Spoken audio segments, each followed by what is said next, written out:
Welcome to Innovating Leadership, Co-Creating Our Future. I'm your host, Maureen Metcalf, the founder and CEO of the Innovative Leadership Institute. I'm also a fellow of the International Leadership Association, which has partnered with us to bring you a series of interviews containing the latest academic and practitioner leadership insights. With me today is John Alderdice, and we're going to talk about how he's been involved in numerous peace negotiations. Why don't you start with how you got to this place? I was growing up coming into my teens in the 1960s when all sorts of exciting things were happening all around the world.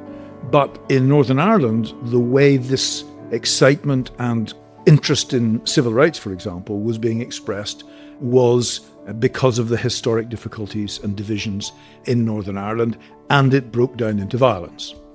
And people were protesting and complaining and wanting to change and make things better. That's perfectly reasonable.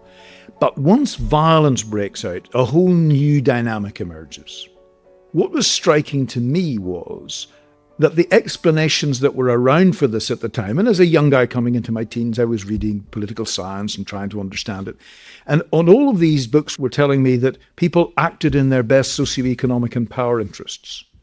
Well, it seemed pretty clear to me that that wasn't what was happening at all, because people were being killed from all sections of the community. It was costing huge amounts of money. It wasn't being resolved. It wasn't going away. Nobody was benefiting from it.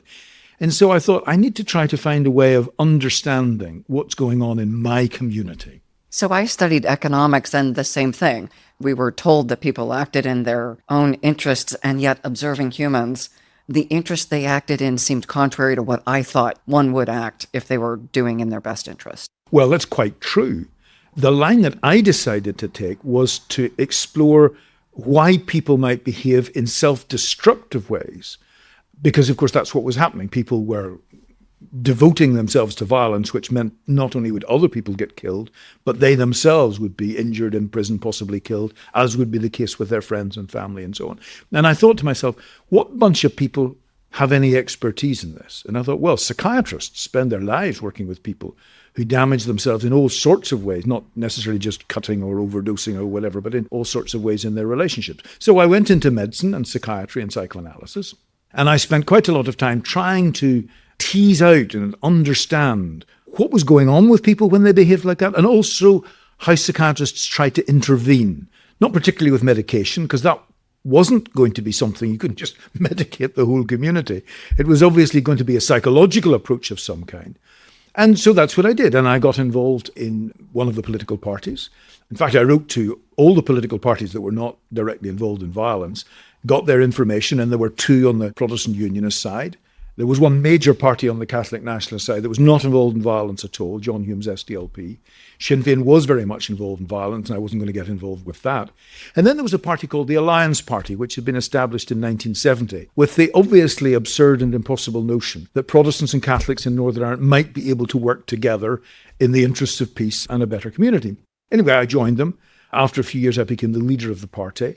And that gave me an opportunity to engage with the Irish Taoiseach, the British Prime Minister, who at that stage was Margaret Thatcher, and the leaders of other political parties, and to try to put together some kind of conversation or exploration analogous to the way I would work with a patient, where obviously you try to engage in a conversation. You try to explore things. You listen to what they're saying. You try to dig a little bit deeper and understand, where is it coming from? Why do people do what they do? And so the whole approach to dealing with the violence, from my perspective, was based on that. And after I became leader of the party, I engaged with other leaders and all sorts of people in the community and the churches and business and journalism and so on. And eventually, as you know, after 11 years, we got the Belfast Agreement, Good Friday Agreement in 1998. And then I stood down as leader of the party and became the speaker of the new assembly. So the job there was, how do you put together a new institution with different kinds of rules and principles? And I did that for a number of years. But we still had a problem. And the problem was this. The weapons were still out there, and they were still a potential threat. People weren't using them against the other side. They were using them to control their own people, actually. But they weren't using them against the other side, but they were still there as a threat. Okay. And so the whole thing almost broke down at that point. And the British and Irish government set up a new body called the Independent Monitoring Commission, myself and 3 other international colleagues, to try to put that to bed. And we spent the next number of years relatively successfully putting that to bed and enabling the community to move on into disagreeing with each other without killing each other, which is really what a peace process is about. I'm from the US and we are adamant about our guns, or a portion of us are. And it sounds like you got rid of weapons? Yes. And what was the justification, other than we kill each other with weapons? Well, in a sense, it was almost the reverse. The question is, why have weapons? Is there any need for weapons? I mean, the Garda Síochána, which is the police service in the south of Ireland, the Republic of Ireland, are largely an unarmed police service. Really? Yeah, and have been since the Civil War. I mean, more recently, they've had to acquire weapons because criminals have become more violent and so on and so on. But one of the things that is very striking about the United States is the huge level of weapons ownership. It's not the case anywhere in Europe, for example. You don't get this in Europe. I mean, people who hunt, in France, the French love hunting. But it's very specific hunting weapons. It's not ground-to-air missiles. It's not automatic weapons. It's not, all these kinds of things at all. It's a very different situation. I think it's a very interesting question why the United States and people there feel the need to have weapons.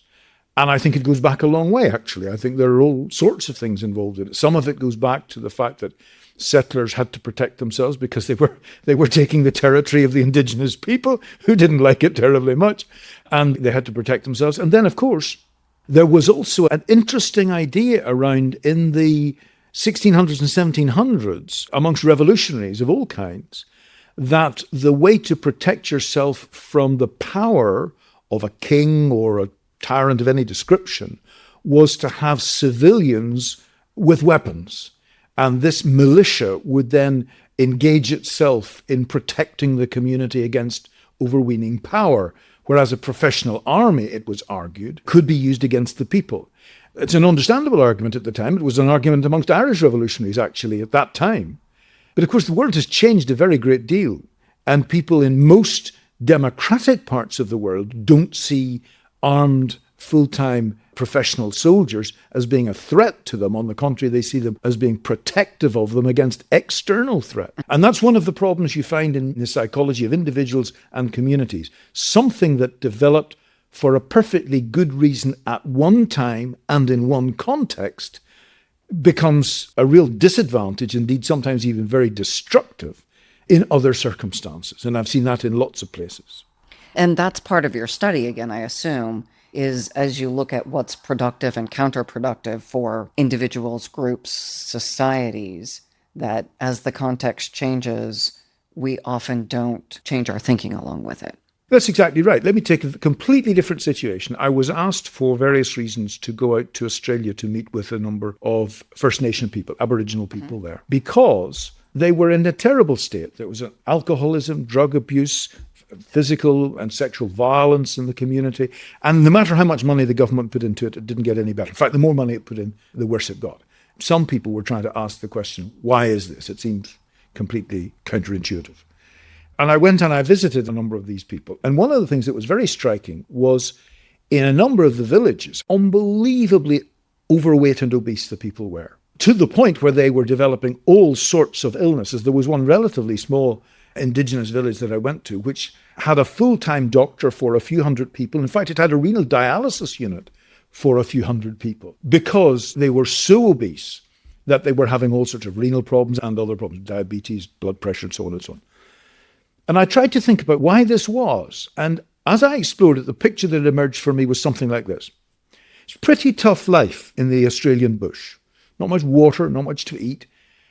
And for a very long time, I'm not talking about 1,000 years, I'm talking about 40 or 50,000 years. It's the longest continuous civilization anywhere in the world. For all of that time, these people have had to be searching out for food and water. And if you found something, you ate it. You didn't say, well, I'll keep that for tomorrow because, of course, with the heat and so on. So you ate whatever you get the hold of. They never got terribly fat because there wasn't an awful lot. They were out on the hunt all the time and so on and so on. And then in the last 20, 30, 40 years, in comes McDonald's, Kentucky Fried Chicken, Pizza Express and so on. And they continue to eat in the same kind of way as they did when food was very scarce. So what happens? They get hugely overweight and they're almost eating themselves to death. Not because they want to do that, but that's been their way of being and they continue with it. And of course, to try to persuade them to give it up, well, none of us find it that easy to give up sugary foods and so on and so on. But if it's been your whole culture, then it's even more difficult. So there's a situation which is not about conflict in an obvious direct way, but you can see how continuing to behave as was appropriate in the past in a new situation can be profoundly destructive. Let's bring it back then to the peace process.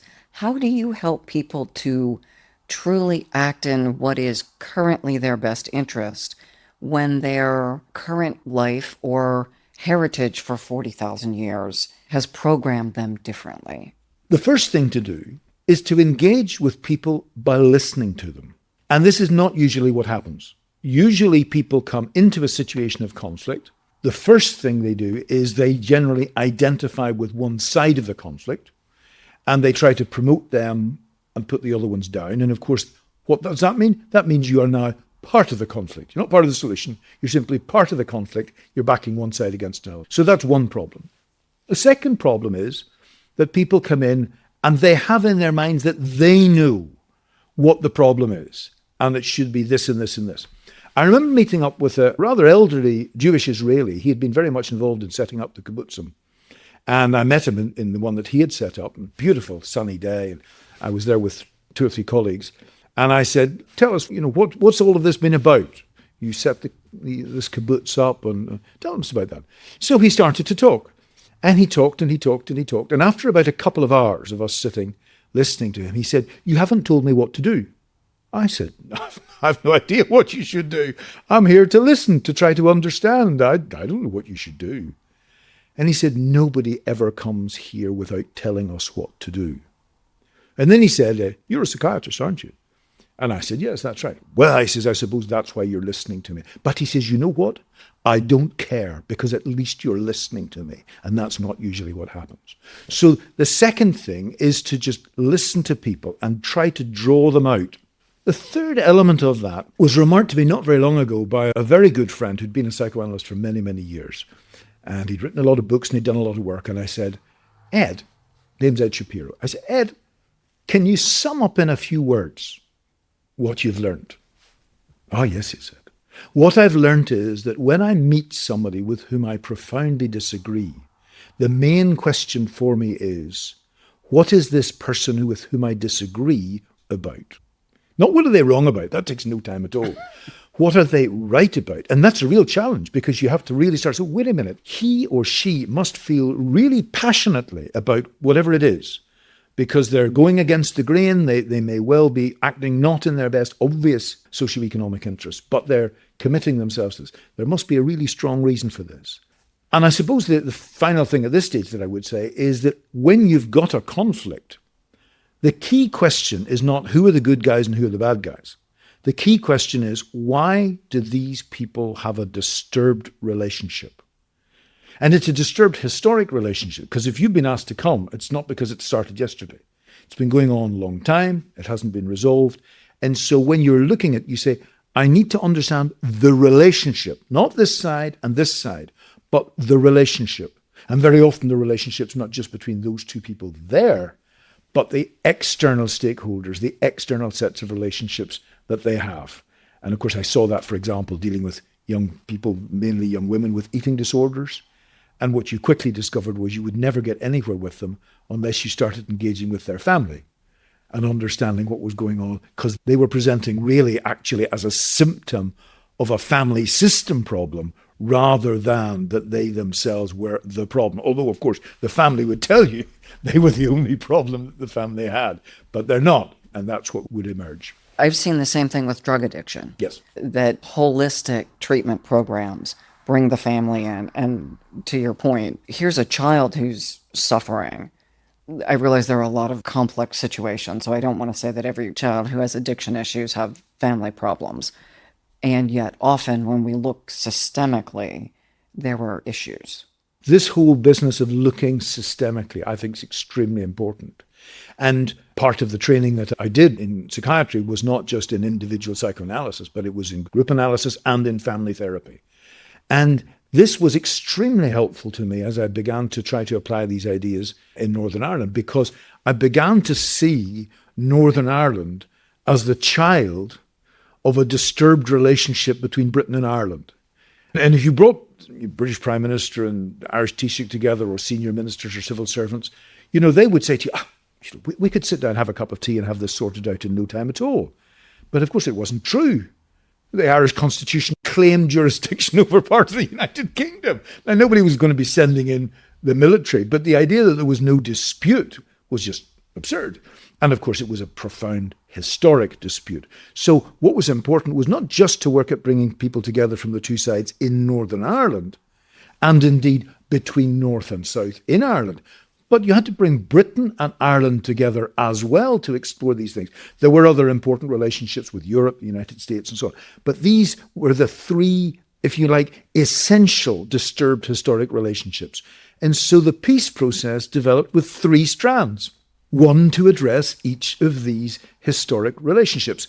And the outcome, the Good Friday Agreement, was not just an agreement between Unionists and Nationalists in the North, or indeed between North and South. It also was about East and West. And there were three institutions that were put in place: the Northern Ireland Assembly, the North-South Ministerial Conference, and the British-Irish Intergovernmental Conference. And when many people from outside, whether they're in Europe or the United States, talk about the Good Friday Agreement, they think it's all about the relationship within Northern Ireland, or maybe the North-South relationship. And they forget about the fact that it's not just those, it's also the East-West relationship between Britain and Ireland. And that was part of it, and that needed to be resolved as well. How do we then apply this brilliant body of work, and especially your diagnosis in treating geographic conflict as a family system? How are you working with that now? Well, I mentioned earlier on the situation with Israel and Palestine. And I got involved with that quite a number of years ago and explored it in various ways. For example, one of the lessons of the Irish peace process was that I had to be prepared when the time was right to meet with the leaders of the IRA and the leaders of the loyalist paramilitaries, as well as the British and Irish Prime Minister and other political party leaders. What that meant was, if we're going to do something in the Israel-Palestine situation, you've got to be prepared to be not just Israelis and Palestinians, but Hamas, Hezbollah, Jewish settlers, all sorts of people like this. And so I started to do that. And we started actually to make some progress. But then, as is always the case, by the way, in these, you run into a hurdle, you run into an obstacle. And sometimes you have to just withdraw and see how things develop. You mentioned young people with drug addiction problems, alcoholism, the same. You get a little bit along the road, there's a relapse, there's a problem. You don't abandon ship, but you don't intrude either. You say, okay, well, I don't think we're going to get very much further at the moment, but, when you feel able to do something, come back and we'll take it further. I have to say, I took the view that some of the approaches that were being taken by various administrations from outside the region, as well as those inside, were going to make sure nothing useful could be done. And so I pulled back, because when you're dealing with people like that, you've got to be very careful. If you keep going in without actually bringing things forward, they begin to say, oh, this guy's just intelligence gathering. That's what he's here for. He's here on behalf of the intelligence agencies. And that's a disaster, because I was an independent person. I wasn't coming on behalf of any government. And that was a very important thing. So this is also then incredibly emergent as opposed to planned. Yes, absolutely. Absolutely. I mean, you can sit down and make plans if you like. And there's Not a case helpful. for, yes. But, the old military adage is the plan, the strategy that you have falls at the first sight of the enemy, So yes, you can plan all sorts of things. But with this kind of thing, you've got to be prepared to be open to the engagement and see what works and doesn't in the engagement. And this is actually quite an important difference, I think, one of many, between doing these kinds of things in the business context and in the political context. Because in the business context, to a considerable degree, and I wouldn't overemphasize, but to a considerable degree, you can depend on the fact that people do make judgments about best interest. They do balance things up, profit and loss. They weigh it up and say, well, if you say to a businessman, for example, well, look, if you do that, it's going to be a complete financial disaster and you're going to be bankrupt in 6 months. The chances are he will at least pause for thought. But it's quite different in the context of a conflict and people going to war. Let me give you an example of the different thinking. So if you were to come along to me and say, John, I've just seen that car that you're driving and I'll give you $5,000 for it. And I would say to you, well, I think it's worth a little bit more than that, Maureen. And you say, well, I'll give you $50,000 for it. I'd say, that's wonderful. Thank you very much indeed. Here are the keys. That's exactly. Please take it away. I just want to see the colour of your money. If you were to come to me and say, well, that's a very nice wife that you have. I'll give you $50,000 for her. I wouldn't say to you, she's worth more than that. I'd say, what kind of a person do you think I am? Because some things can appropriately be dealt with by weighing up cost benefit, and some things not, especially relationships. The flag of your country is another thing. You know, if you went to somebody and you say, well, you know, you'd be better to just allow yourself to be invaded because this is a big wealthy country. And, you know, you do quite well out of it. People don't say, oh, well, right enough, that's a good thing. We'll just let ourselves be invaded. They say, not on your life. And I will fight to the death to defend my country. So this is a big difference between working with people in business, whether it's businessmen and trade unions or those in government that are involved in that work, and politically motivated, violent political conflict, or indeed, it's also true not just in the nationalist context, but in religious context, where again, people are not prepared to have their faith bought in that way. So understanding that difference is a really important part of the work. We've discovered that people's brains actually work differently. Different parts of the brain that operate with a different grammar and syntax of operation, as it were, come into play in these different kinds of situations. So this is not just soft stuff, if you like. We can measure this. We can even photograph what's going on in the brain at the time and understand that it's different functions and different parts of the brain that are working. Can you say more about that? Because I know under threat, I'll lose functioning in my prefrontal cortex. But you're talking about something different. Yeah, when people are under existential threat, for example, they will engage with the parts of their brain that will start to judge things on what is right and wrong rather than what is beneficial and not beneficial. It's not a cost-benefit analysis. It operates more on, I suppose, what you might call ethical principles. And it's actually different places that you can see them lighting up, as it were.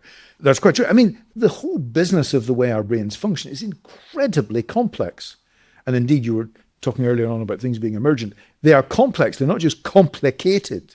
They're complex. And changing. And changing. They're dynamic all the time. That's also something about relationships, of course. They're changing. You know, if you think there's a relationship that you've got sorted out, it's already in trouble because you think you've got it sorted out.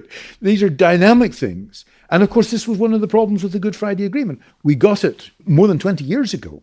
We put the institutions in place.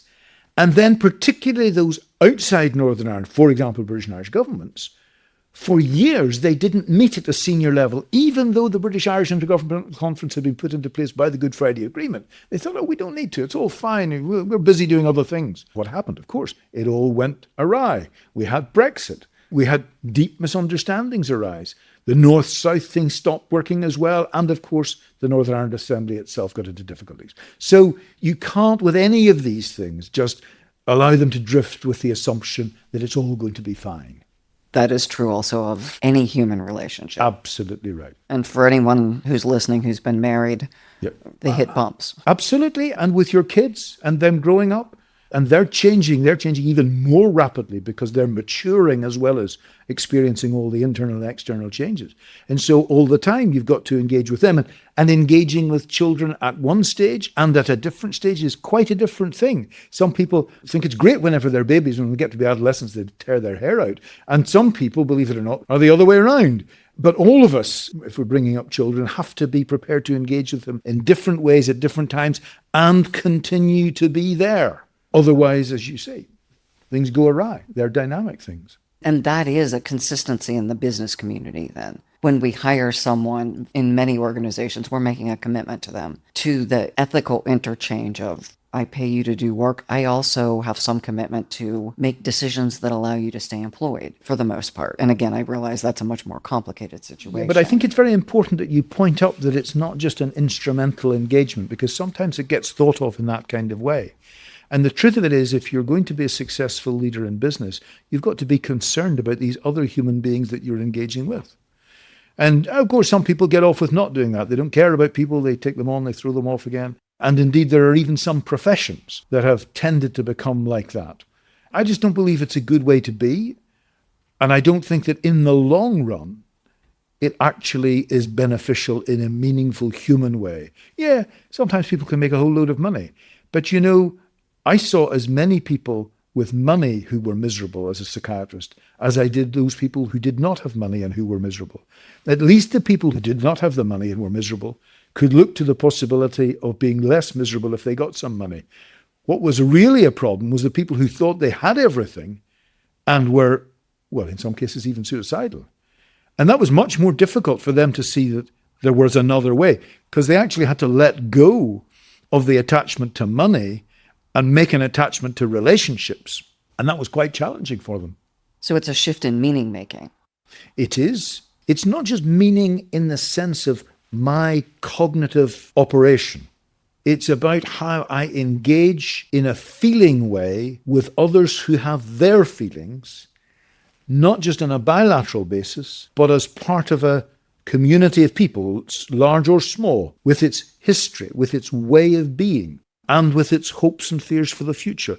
All of those are things, you're quite right, that are present in all communities, whether they're business communities or cultural communities or military communities or church communities or whatever. You're absolutely right. Those things are present. In some of them, as I was saying earlier on, like in business, the relatively rational actor component is stronger, and in some situations of existential threat to communities, it's weaker, and people become much more dominated by how they feel and so on.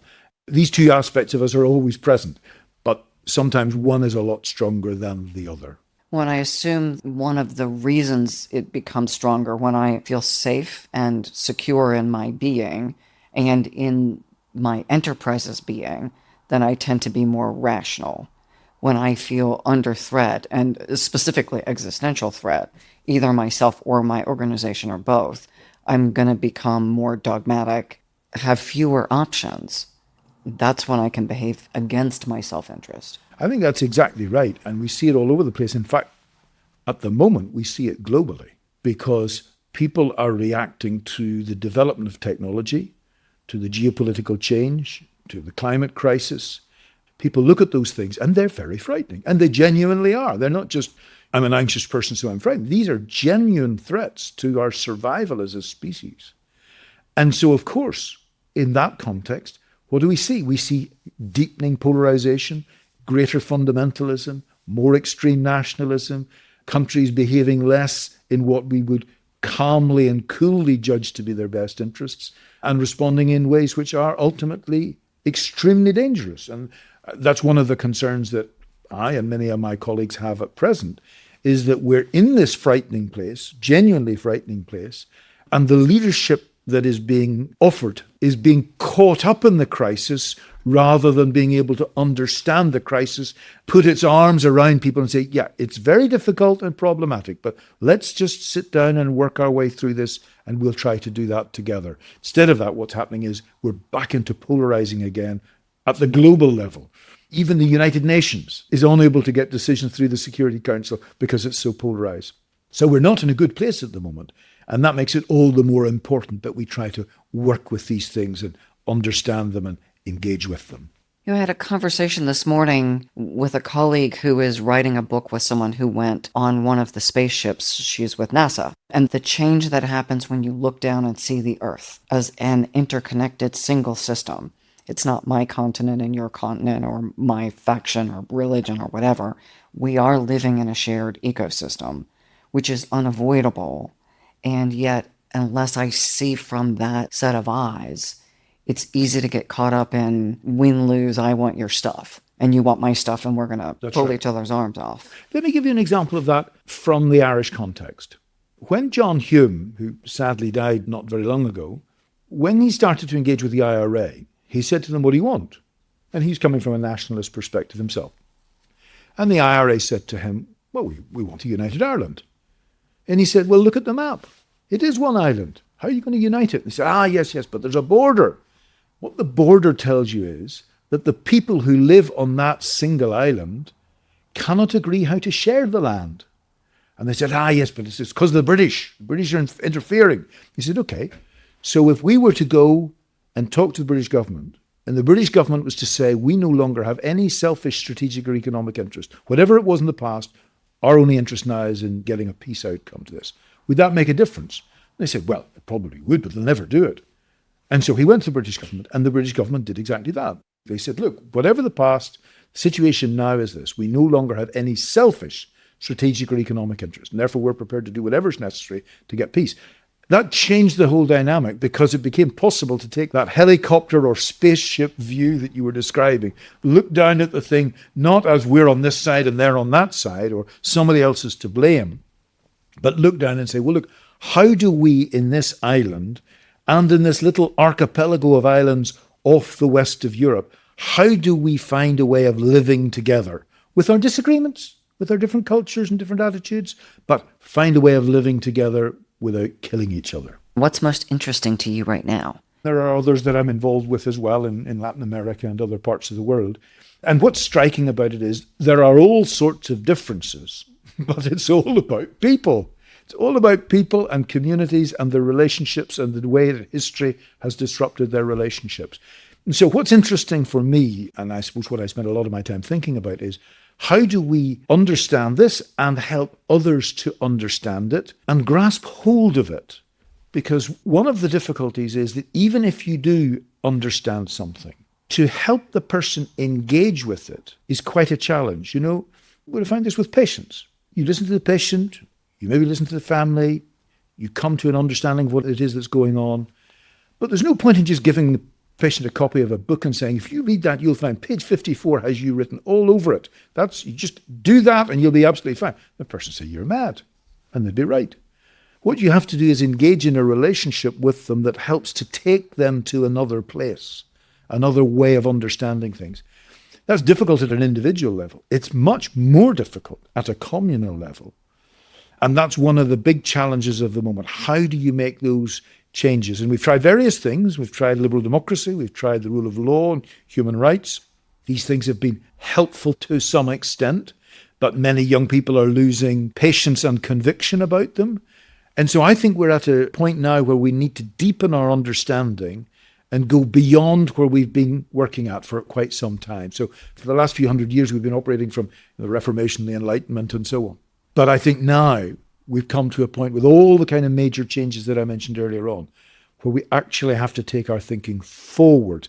And when you were talking about issues of complexity and emergence and so on, for me, that is the wavefront that we've got to take and apply to these human questions. Lots of work has been done on them as important understandings in physics and indeed in economics, as you were saying. But I think taking them into the human dimension and understanding the implications is kind of where the wavefront of creativity is from my perspective at the moment. As we think about specifically governance systems, our form of democracy was created when, if I wanted to communicate with you, I would write a letter, give it to generally a man on a horse. That man would take it to another man on a horse and then on a boat, and it would go to you at some point and get back on a horse. And a year later, I would have a response from you. And it may not even be what I wanted. This could be a multi-year process. Now, I hit send on my computer. You respond literally in 2 minutes. So the pace of decisions and who's engaged and the technology for who's engaged and the technology for effective education and communication all unfolding. And one of my concerns is the polarization of information, that having an informed electorate is, in my mind, not a given at this point. I think you're absolutely right. And one could start to blame the new technology and say that that's the cause of all the problems and so on, because it certainly is related to the problems, no doubt about that. The pace of change, the difficulty at present for anyone to have the time to reflect on anything. I suppose that's one of the things that I noticed when I moved out of frontline politics was I began to be able to create a space where I could think about the problems, whereas most people in politics, even the most senior level, are reacting to what's happening rather than really being able to think about it. And you could say this is just a catastrophe, we're going to blow ourselves to bits, which is entirely possible. And then I began to think, when printing was invented in the 1400s, lots of people were able to get the Bible initially and in their own language. I mean, before that, there'd been very few Bibles and they'd all been in Latin, which even the religious people couldn't even understand. never mind the ordinary people in the community. And then it began to become possible to read the Bible and political tracts and all sorts of other things in your own language, produced cheaply, huge numbers of people. And what happened? Well, of course, there was chaos for a period of time. And I'm sure there were people sitting around, the kind of bulwarks of society with their glasses of wine sitting around saying, this printing business is a bad job. All sorts of people can print all sorts of things that might be true, might be not true. They make it available to ordinary people who aren't educated. They have no idea what they're reading. And look what's happening. Social chaos. It's a disaster. Well, of course, they were absolutely right. There was chaos. There were the wars of religion in Europe. We eventually found some kind of way through it. It was a challenge. It was a difficulty. It took a long time, but we found, and nobody now ever really seriously says, we should go back to not having any printing. It really was a big mistake. Nobody says that now. And we're in a situation where there's technology, disruptive technology to the power of X. And it's a real challenge. And it's a challenge for us as human beings. And it may well be that the size of change that needs to take place is of the order of what happened 400 or 500 years ago, plus. And the struggle for us, the challenge for us, is to find those ways forward. And that's the exciting thing. And, fear and excitement aren't that far away from each other. But that's the exciting side of the coin. And that was where I was going with launching into this, is what worked brilliantly for a long time needs to evolve. Yes. Just like everything else in our world has evolved, given technology. And that's right. And I'll tell you the problem that one has. The people who were the progressives of a previous generation always become the conservatives of the next generation. They think, we made this great piece of progress. We discovered this new way of working or governing ourselves or whatever. That then becomes the sacred method. And if you then start to say, well, actually, it doesn't work very well anymore for all the reasons that you've outlined, we need to move on to something else. They say, no, you can't do that. That's absolutely terrible. But actually, we do have to change. Now, I can't map out for you exactly what that would be. I'm trying to understand. I rather suspect it will be my children and grandchildren who'll actually begin to understand what to do. But we start where we are. Patients used to come along and say to me, I don't have the time to sort this out. And I said, well, we can't start earlier than today. And we can't start earlier than today to address these complicated problems, these complex problems. But we should start today. And we should try to be adventurous, take some risks, know that we won't necessarily get it right, know that we need to try different things in different parts of the world and different places and different cultures, and try to find out how we might move forward. And therefore, for example, the profound temptation for us in the West to look at China and places in Asia and say, these are a threat to democracy, which is true, therefore we have to fight against them, is, I suspect, the wrong approach. What we need to do is understand, why do they think and feel the way that they do? Not so that we abandon ship and say, well, they must have got it right. But if we can understand that better, we might be able to construct a different kind of relationship with them that might actually enable all of us as a global community to move forward rather than blow ourselves apart. Hybrid ideas often work. If I think middle path and we've got communism here and democracy here, are we taking best qualities from both systems? And I know that's heresy to a lot of people, but are we taking best qualities from those and other systems to create a path that will allow us to live peacefully, economically, viably on a shared planet that's dealing with climate issues? Absolutely.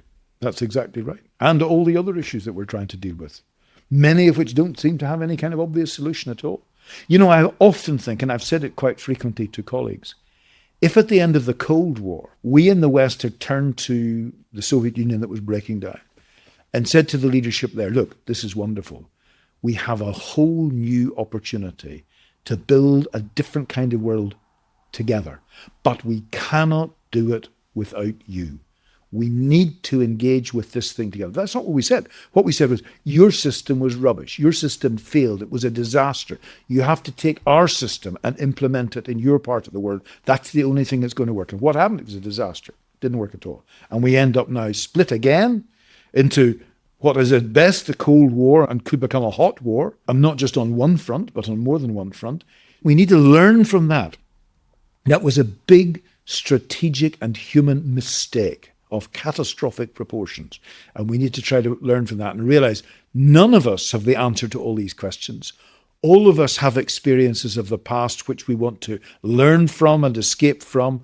And together, that wonderful picture that you mentioned earlier on of being up in space and looking down at this little bead of blue and green in the blackness of the universe, to look down and say, you know, the people in that little community need to find a way of getting on together and not destroying themselves and each other. And I think that's the vision that we have to grasp hold of and do what we can to implement. As you were talking about the Cold War, instead of the old "to the victor goes the spoils" and they write the history, but rather there are cases where the conquerors absorbed and changed because of the people they conquered and created a very different community than the "we're right, you're wrong." That's right. And we're going to destroy you. And it is entirely possible to do these kinds of things, but you need to be prepared to sit and listen to the other guy and think to yourself, this person that I disagree with, what are they right about? For example, in the case of China, and talking with the Chinese, which is quite a challenging thing because they have a very different culture and history and background. But one of the things that absolutely drives many of their leaders is what they call the century of humiliation, which is where the West, and not least Britain, engaged with China in a very destructive way. People, see what's happening in Hong Kong and deprecate it quite unreasonably and so on. But how did we get Hong Kong? We got Hong Kong as a result of opium wars and all sorts of horrible things that went on, which are, looking back at it, unjustifiable, but that's what happened. We need to be prepared to engage and have conversations about that and about what left us with this disturbed relationship, rather than simply say, well, actually, whatever happened in the past, we're the good guys, they're the bad guys, and we need to fight it out with them. If we do that, then there is the possibility that we learn more about ourselves and more about them, and all of us actually move forward. That is always a real possibility, but it's not an inevitability. And that's why we should be anxious as well as excited about the possibilities. Anxious negatively and excited positively. Exactly. It also seems that much of the field of psychotherapy, you're helping people look inside. So not only in this negotiation process am I listening, I'm also taking in what I've heard and using it as an opportunity to change who I am, and expecting you as the person on the other side of the table to be doing the same thing. That's right. And you've got to be able not just to look at it from yourself personally, but to look at your community and try to understand, how is it that we came to be in this place? And you need to look at the other side and say, how did they come to be in this place? Because, for example, if you're involved in a peace negotiations, the person you're negotiating with has got to be able to survive and persuade his people to go with it. Otherwise, there is no point in the negotiations.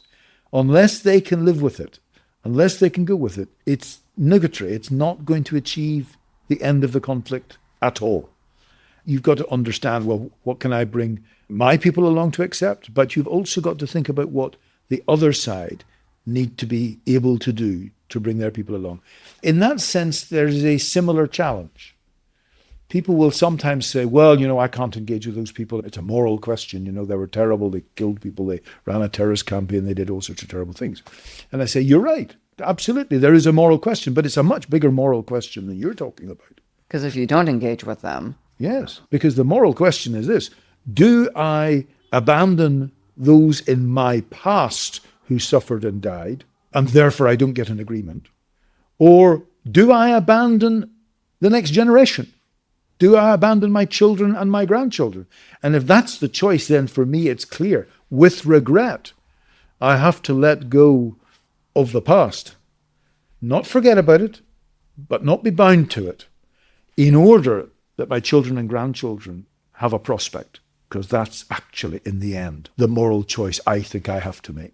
And I think we forget that exercise of 7 generations, or taking the future, if I were to sit avatars in each of these chairs in this room, the future is one of those avatars. And through that lens, like the lens on the spaceship, I see the impact of my decisions today differently than only the rearview mirror.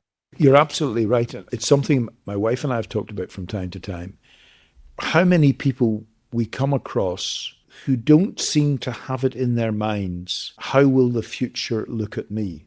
They do things, they behave in certain kinds of ways, they abuse other people, they cheat, they deceive people, they get involved in all sorts of activities. And they don't seem to say to themselves, I wonder what my children and grandchildren will think about this.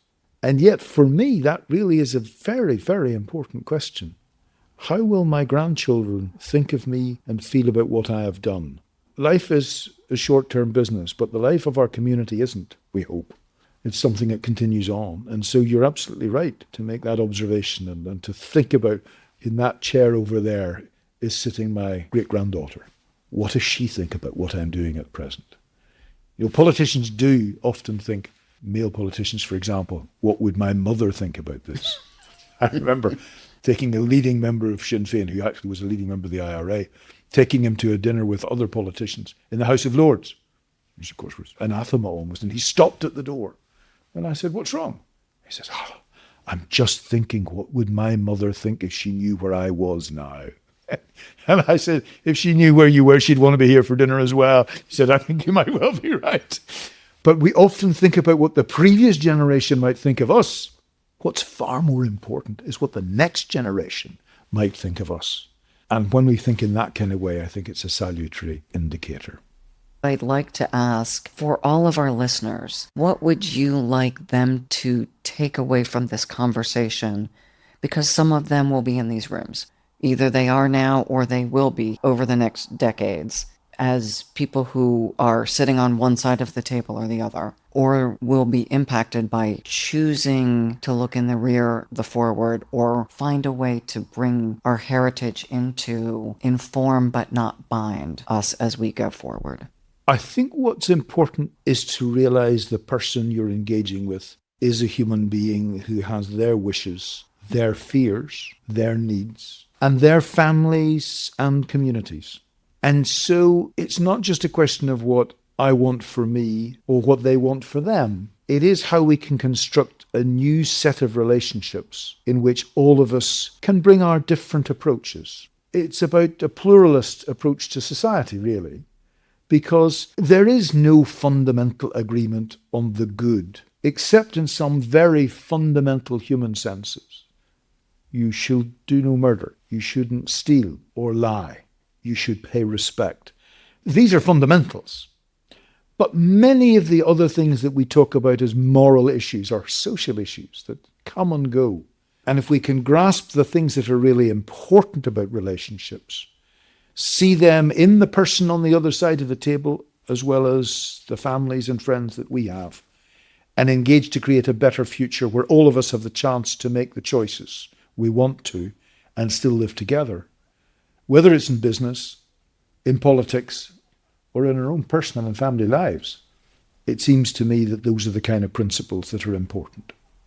I'm going to summarize one, and it's something I do in preparing for a difficult meeting. So I'm going to meet with someone that I know has a different point of view, and I can go in preparing myself to do battle, or I can go in preparing myself. Yes, I want to be mentally prepared, but this is a person often with a family. They are trying to do a good job as they define it.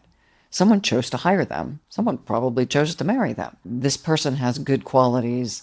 If I can hold in my mind and my heart the goodness of that person, the engagement feels different to me. I think that's true, and it's this question of engagement. One of the things that young politicians are often told, and I remember hearing it when I was starting out, and there is an element of truth to it, is when someone starts to interview you, have in your mind beforehand what is the message you want to get across. So you'll find us using all sorts of tricks like, well, that was a very good question. Thank you very much for asking it. Just before I answer it, I wondered if I could say such and such. And you say what you want to do. Well, that's fine, but it's not really a conversation. In a conversation, you're listening to what the other person says. You're allowing that to affect you, and you're responding to that and engaging with it. It seems to me that if we're going to get beyond simply propagandizing, instead of when we're listening, be thinking, what am I going to say to get my message across next? I need to be listening to say, what is the message this person is trying to get across to me? And how do I engage with that? Seems to me that's what conversation is about. And, well, I think we've been having one of those in the last little while. It's felt wonderful. I'm deeply appreciative of you taking time out of your incredibly busy schedule to meet me here and share with our listeners what I think is a very important and impactful message. Thank you very much indeed, Maureen. I've enjoyed it too. To our listeners, thank you for joining us and for using this information to innovate and evolve your leadership. Please like and share this information. And a special thank you to the International Leadership Association, whose partnership with us made today's interview possible.